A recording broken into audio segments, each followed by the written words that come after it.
آج کا ہمارا موضوع ہے مسلم ممالک کیوں ترقی یافتہ ممالک نہ بن سکے۔ اسلام سے قبل عرب چھوٹے چھوٹے قبیلوں میں تقسیم تھے۔ یہ قبائل آپس میں لڑتے رہتے تھے۔ اسلام نے عربوں کو نئی جہت دی، ان میں خود اعتمادی اور جوش پیدا کیا۔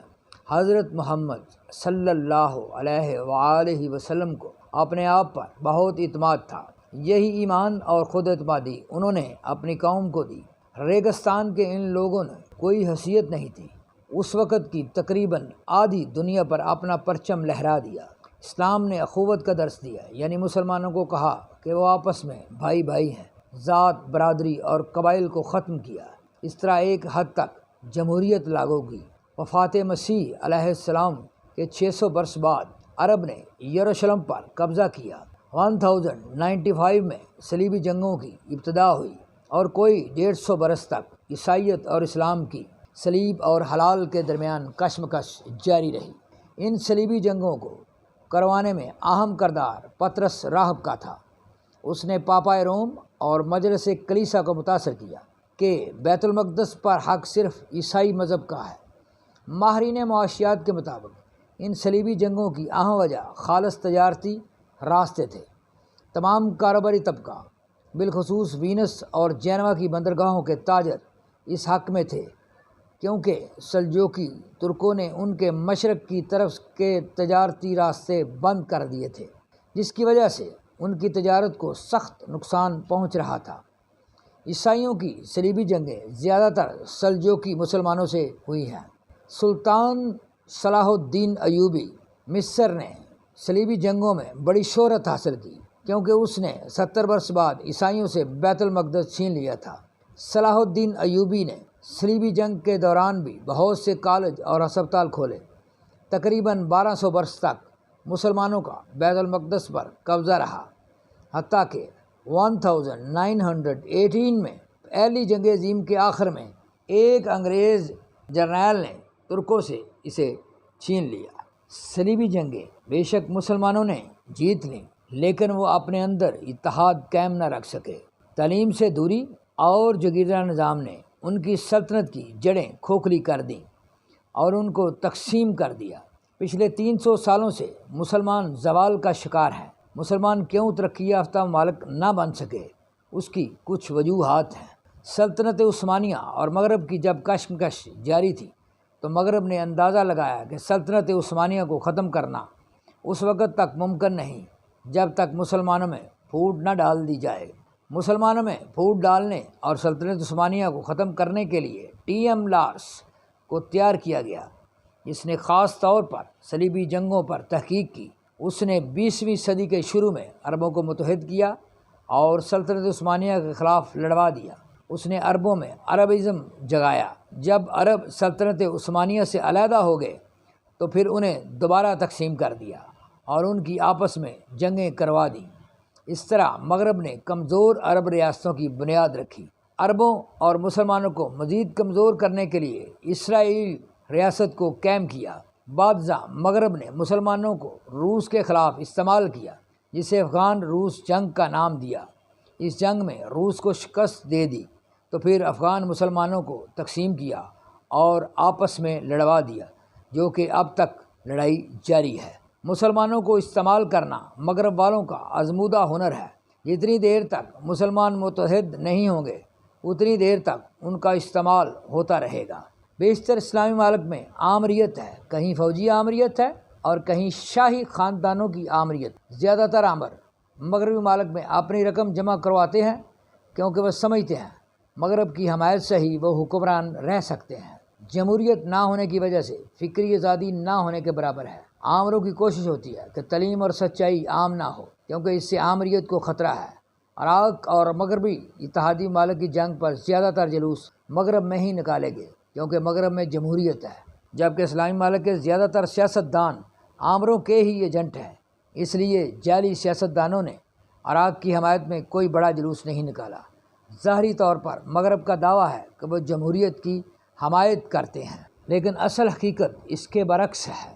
2004 میں انہوں نے IMF کے ملازم منموہن سنگھ کو ہندوستان کا وزیر اعظم بنوا دیا، جو کہ ہندوستان کا پہلا غیر سیاسی وزیر اعظم کہلاتا ہے۔ اسلامی ممالک میں عورت کا کردار بہت محدود ہے، زیادہ تر وہ ہاؤس وائف کا کردار ادا کرتی ہے، جبکہ مغرب میں وہ مرد کے شانہ بشانہ کام کر رہی ہیں۔ اسلامی ممالک کو چاہیے کہ وہ عورتوں کو تعلیم دیں اور عورتوں کو خاص طور پر 2 شعبوں یعنی تعلیم اور صحت میں کام دیں۔ استاد کا شعبہ ایک مقدس شعبہ ہے۔ عورت بچوں اور بچیوں کو اچھے طریقے سے تعلیم دے سکتی ہے، اس طرح عورتیں بھی برسر روزگار ہو جائیں گی اور ملک کی ترقی میں اہم کردار ادا کریں گی۔ ڈاکٹر کے شعبے سے اچھا شعبہ دنیا میں کوئی نہیں ہے۔ اچھی لیڈی ڈاکٹر بچوں اور بچیوں کا اچھے طریقے سے علاج کر سکتی ہے۔ عورتوں کے مسائل عورتوں کو سنائے جا سکتے ہیں۔ عورتیں ہر ملک میں تقریباً 50% کے قریب ہیں۔ اسلامی ممالک عورتوں کو تعلیم دے اور محکمہ صحت میں ترجیحی بنیادوں پر نوکریاں دیں تاکہ وہ معاشی ترقی میں اہم کردار ادا کر سکیں۔ معلومات کا ایسا مجموعہ جو مطالعہ، مشاہدہ اور غیر جانبدارانہ تجربہ کے بعد حاصل ہوتا ہے اسے علم کہتے ہیں۔ علم کی 2 اقسام ہیں، یعنی علم الہدایت اور علم الحقیقت۔ اس علم کو جب استاد سے شاگرد حاصل کرتا ہے تو اسے تعلیم کہتے ہیں۔ تعلیم ہی انسان کے اندر اسپرٹ آف انکوائری پیدا کرتی ہے۔ تجسس اور سیکھنے کی لگن سے ہی معاشرے میں ذہنی، سیاسی، سماجی اور علمی انقلابات آتے ہیں۔ انسانی دماغ وسائل پیدا کرتا ہے۔ موجودہ دور کی سب سے بڑی ایجاد کمپیوٹر انسانی دماغ ہی کی پیداوار ہے۔ جاپان، جس کے پاس قدرتی وسائل نہ ہونے کے برابر ہیں، نے بھی معاشی ترقی سائنسی علوم ہی کی بنیاد پر کی ہے۔ انسان اس دنیا میں بے لباس آیا۔ اس نے سائنس ایجوکیشن کی مدد سے اپنی حفاظت کے لیے روٹی، کپڑا، مکان، میڈیسن، ہوائی جہاز، آرمز اینڈ ایمونیشن اور کمپیوٹر وغیرہ وغیرہ بنایا۔ انسان اور جانور کے درمیان بنیادی فرق علم کا ہی ہے، وگرنہ بہت سے جانور انسان سے زیادہ طاقتور ہیں۔ انسان عقل اور آرمز اینڈ ایمونیشن کی ہی وجہ سے جانوروں اور درندوں کو کنٹرول کرتا ہے۔ علم حاصل کرنے کے لیے 3 چیزیں ضروری ہیں، یعنی ماڈرن نصاب تعلیم، استاد اور شاگرد۔ اسلامی ممالک میں ابھی تک فرسودہ نظام تعلیم رائج ہے۔ نصاب تعلیم کے لیے ایشیا میں ہمارے پاس چین، تائیوان، جنوبی کوریا، جاپان اور ملیشیا ہیں۔ ہمیں ان ملکوں کے نصاب تعلیم سے مستفید ہونا چاہیے۔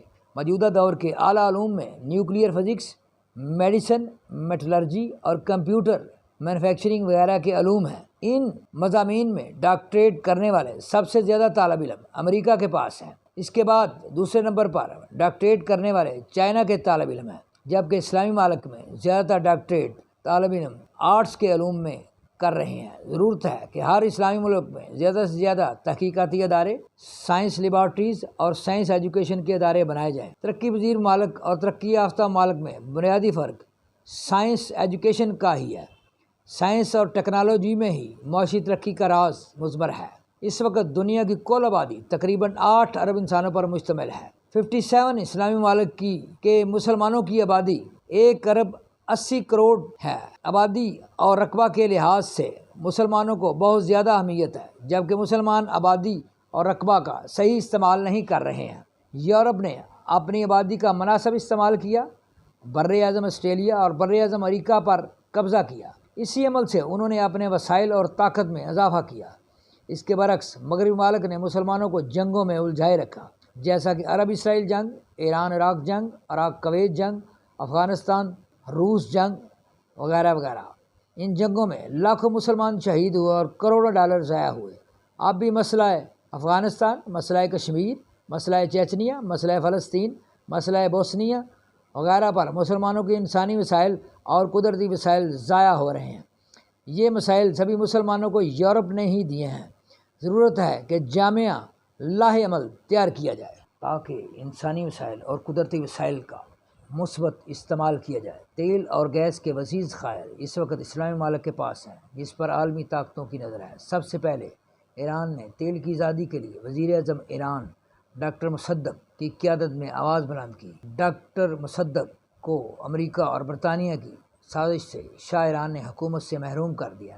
1973 کی عرب اسرائیل جنگ میں امریکہ اور برطانیہ نے اسرائیل کا ساتھ دیا، جس کے نتیجہ میں اسلامی ممالک متحد ہو گئے اور تیل کو ہتھیار کے طور پر استعمال کیا۔ اسلامی ممالک جن کے پاس اس وقت 49% تیل ہے کے خلاف مغرب نے تیل اور قدرتی وسائل پر قبضہ کرنے کا فیصلہ کیا، جسے امریکہ نے نیو ورلڈ آرڈر کا نام دیا۔ عراق کویت جنگ اسی منصوبہ کا حصہ تھی۔ اس جنگ کا فائدہ اٹھا کر امریکہ نے سارے عرب ممالک میں اپنی فوجیں اتار دیں اور تیل پر ٹیکنیکل طریقے سے قبضہ کر لیا۔ مغربی ممالک میں افراط زر کافی حد تک کنٹرول میں ہے۔ اس کے برعکس اسلامی ممالک میں افراط زر اور مہنگائی کافی زیادہ ہے۔ اس کے بنیادی 3 وجوہات ہیں۔ پہلی وجہ 1 یونٹ کرنسی ویلیو کم ہونا ہے۔ امریکی ڈالر اس وقت 2023 روپے کے قریب ہے، جبکہ IMF سے پہلے 1 یونٹ کرنسی ویلیو دنیا میں تقریباً برابر تھی۔ امریکہ میں جو شخص $2000 تنخواہ وصول کرتا ہے، پاکستان میں اسے 4,46,000 روپے ملتے ہیں۔ یہی کشش برین ڈرین میں اہم رول ادا کرتی ہے۔ اسلامی ممالک میں کرنسی کو ایک بزنس کی حیثیت حاصل ہے۔ فارن کرنسی ایک قسم کی امپورٹڈ آئٹم بن گئی ہے۔ سرمایہ دار اپنی رقم فیکٹری بنانے کے بجائے کرنسی بزنس میں لگا رہے ہیں، جو کہ ایک غیر پیداواری عمل ہے۔ اس کرنسی بزنس کو روکنا چاہیے۔ مغرب میں کرنسی کو ایک بزنس کے طور پر نہیں لیا جاتا، وہاں رقم پیداواری کاموں میں خرچ کی جاتی۔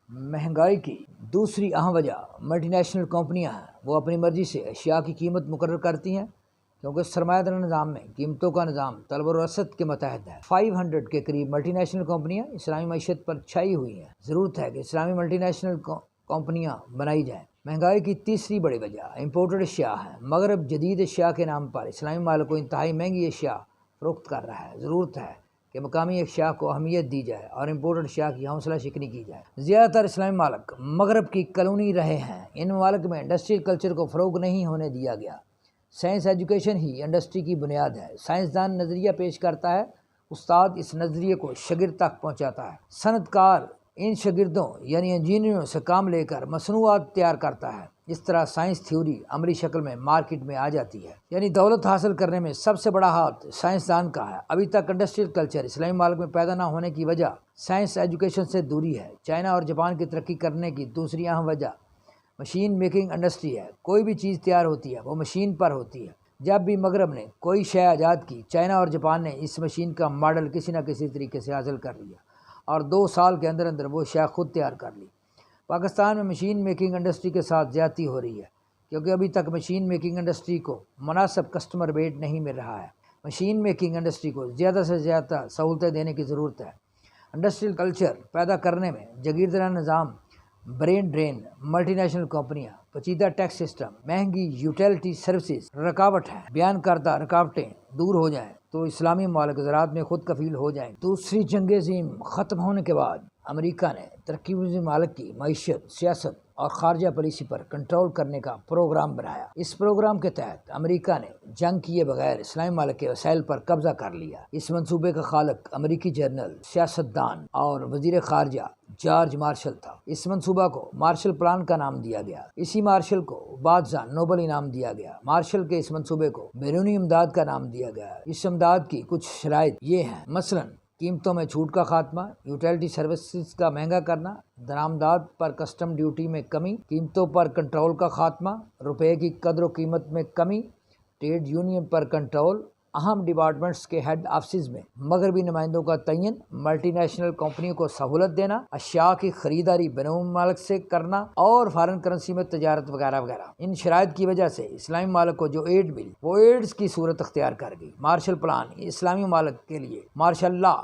پلان ثابت ہوا۔ اسلامی ممالک کی اکثریت میں آمریت نافذ ہوئی۔ ملٹی نیشنل کمپنیاں اپنی زائد پیداوار بیچنے کے لیے اسلامی ممالک پہنچ گئیں۔ اس طرح انہوں نے معیشت، سیاست اور خارجہ پالیسی کو متاثر کیا، انسانی اور قدرتی وسائل کو استعمال کیا۔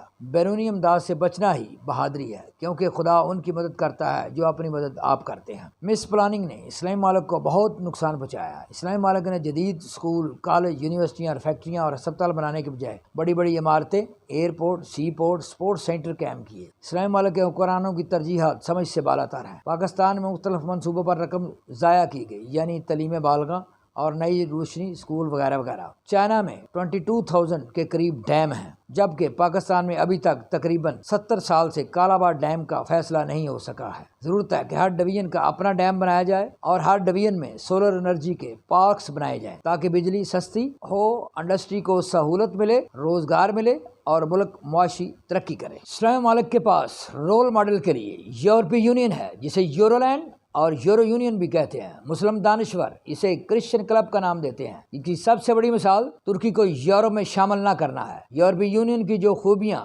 سامنے آئی ہیں ان میں مشترکہ خارجہ پالیسی، مشترکہ کرنسی، مشترکہ بینکنگ، مشترکہ دفاعی پالیسی، مشترکہ امپورٹ ایکسپورٹ پالیسی اور ویزا سسٹم وغیرہ ہیں۔ اسلامی ممالک اگر یورپی یونین کی پالیسی کو فالو کر لیں تو یہ سامراجی طاقتوں سے بچ سکتے ہیں، مگر نہ، ان کا مستقبل تاریک ہے، کیونکہ بے شمار کمزور ممالک طاقتور ممالک نے دنیا کے نقشے سے ختم کر دیے۔ طاقتور یہ صرف اتحاد اور سائنس کلچر کی صورت میں ہی ہو سکتے ہیں، کیونکہ زیادہ تر عرب ممالک کی حیثیت آئل کمپنیوں سے زیادہ نہیں ہے۔ Please like, view, subscribe and offer your valuable comments on my YouTube channel TSC Tariq Search channel. Thank you.